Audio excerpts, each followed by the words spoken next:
Guys, kamusta? Woo! Sorry, I'm not really used to... It's been a while. Okay, para natin first time. First question, wala ba na-pressure na makakuha ko na best supporting actor sa MMFF this year? Kasi di ba last year nanalo? Pressure, hindi eh. Kumbaga sa larangan na to, no? I think me being an actor for 18 years, no? Swerte na lang kung merong ganun.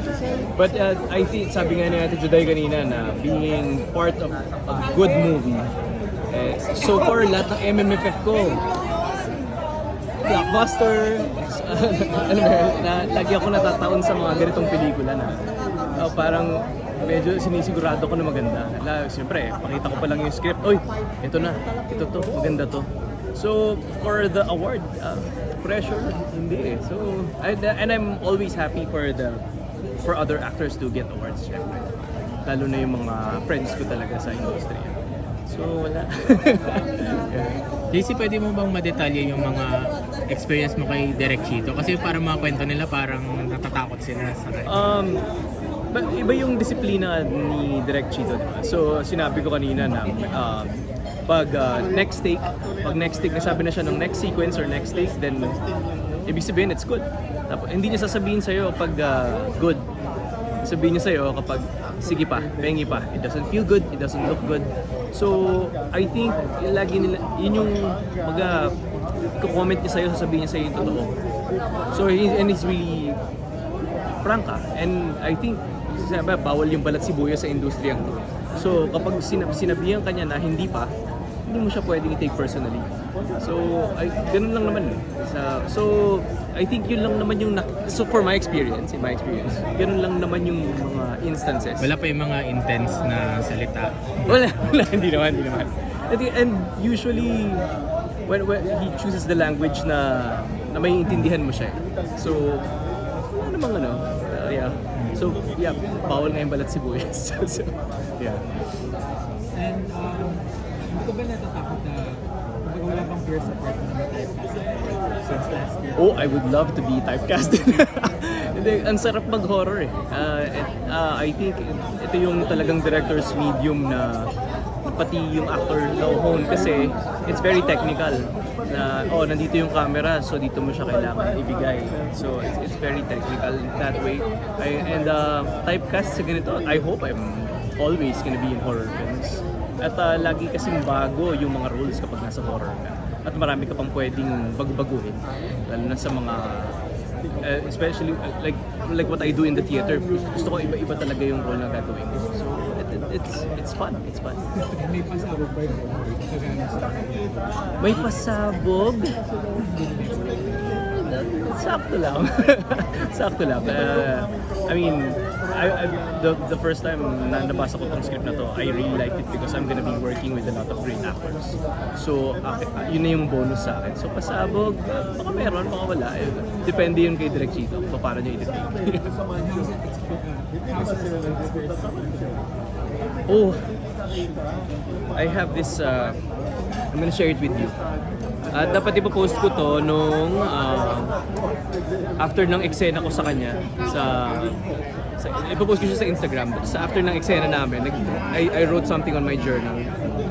And I said, I don't know if I'm going to get another shot at this, but when I was acting with her, I got to witness the brilliance of Judy Ann Santos.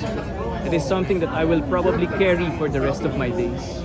What she gave me was so simple and yet it was effective. For a brief moment, I caught myself watching her while doing a scene. And that is always my cue to quickly snap back to reality. I am such an amateur sometimes. But seriously, it is truly an honor, Ate Juday, to be able to experience the mastery and expertise of artists. How one can craft pure soul in front of you is always a beautiful thing. It's a huge reminder why I love this work so much. Thank you. Pwede mong JC, madetalye bakit mo siya nasabi? Yun nga, nanood ako eh. So minsan kasi I'm a big fan of live theater, no? I like watching people act in front of me. And doon ko nauhuli na, ang galing ng ka-eksena ko kasi nanood ako eh. pagbabago siyang binigay. It was vulnerable, it was so effective that nawala ako sa character ko. Nawala ako na, nakalimutan ko na uma-acting ako. Nanood ako doon, munti ko siyang bigyan ng ticket. Alam mo yun, munti ako magbayad. So, Parang habang uma-acting ka, nabibilib ka sa oo. kanya. So, yun yung cue ko na nanood ako. Ganun. Nakalimutan ko na uma-acting. So ganun na yung cue ko na nakakabilib yun. And it was truly unforgettable. How about naman dun sa Espantao? Kasi sabi ni Miss Eugene, hindi niyo daw nakikita mismo yung Espantao. Parang nag-i-imagine lang. Mahirap kasi it's a challenge na paano ka umarte na nakakatakot sa hindi mo nakikita. So you really have to kailangan mo talaga mag-manufacture ng something really fearful for you. Parang naging motivation mo? Ano naging motivation ko? Inisip ko yung mga theater days and mentors ko nung nasa theater ako. So, yun lang naman. And matatakotin ako as a person eh. And I believe in every superstitious beliefs and kung ano man yung kultura, bawat kultura ng mga like different countries and their beliefs. So, maano ako dun eh. So, I'm sensitive in everybody's energy. And, yeah. So, and I respect the beliefs. Yeah.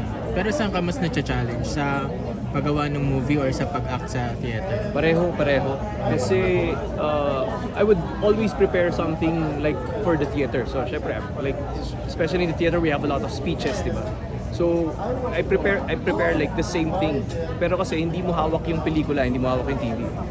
Minsan talaga, kahit gaano ka ka-prepared, kung itututok lang naman yung camera sa shoulders mo, then wala ka na magagawa. Di ba? So, it's just that you just have to be ready and vulnerable every time.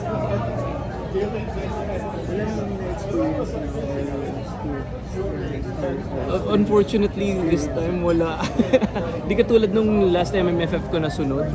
Meron eh, kasi nasa isang abandoned place kami and everything na meron talagang napaparamdam. Dito, wala eh. Kasi this movie is more of a drama with a hint of horror. Pero hindi ka naman natatakot na baka mamaya sundan ka, ganyan.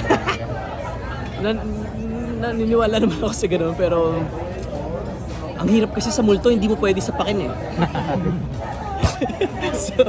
so meron mga ganun na meron akong mga parang may pinapanood ka, di ba, habang lalakad ka, may mga ganung energy. So naniniwala ako, takot ako sa multo. Sinabi rin ni Papa Pito nung Malyari namin. Kasi may mga multo kami sa eksena. So wala, matatakotin ako. Pero ikaw, ano yung mga parang may share ka ba sa amin mga creepiest moments? Creepiest moments? My lola is from Pampanga, so she believes and she thinks she sees ghosts. So, and dahil doon, lumaki ako sa horror stories na there's parang lagi niyang kinikwento yung babae sa bahay namin. And she's wearing black and everything. So one time, nakakita lang ako ng itim na tela na gumapang sa pintuan. And that was when I was young. So then after that, As a first totoo siya. experience mo talaga. So, yun yung parang scary. Yun na. Kasi lagi ako na black lady daw sa bahay na. And then nakakita ako ng itim na tela sa ilalim ng bahay. Totoo. Pero ngayon okay naman. Okay naman. Okay na. I got over it. Yeah. Ano natin? Sorry, masyado akong technical sa I'm such a nerd. Sa ano ko na lang. JC, meron kasi kami parang mini games lang sa mga actors na yun. Hihingin lang namin yung reaction. Parang, halimbawa, paano pag nakakita ka ng multo, anong reaction mo? Parang magre-react ka lang based on your... Okay. Anong gagawin pag nakita ko? Ganun lang. Sige. Okay, well? Okay. Sa'yo ba? Saan ba? Sa'yo na lang. JC, anong reaction mo kapag kinalabit ka ng espantao? Ayun na yun. Kapag binulungan ka ng espantao. Kapag nakakita ka ng espantao.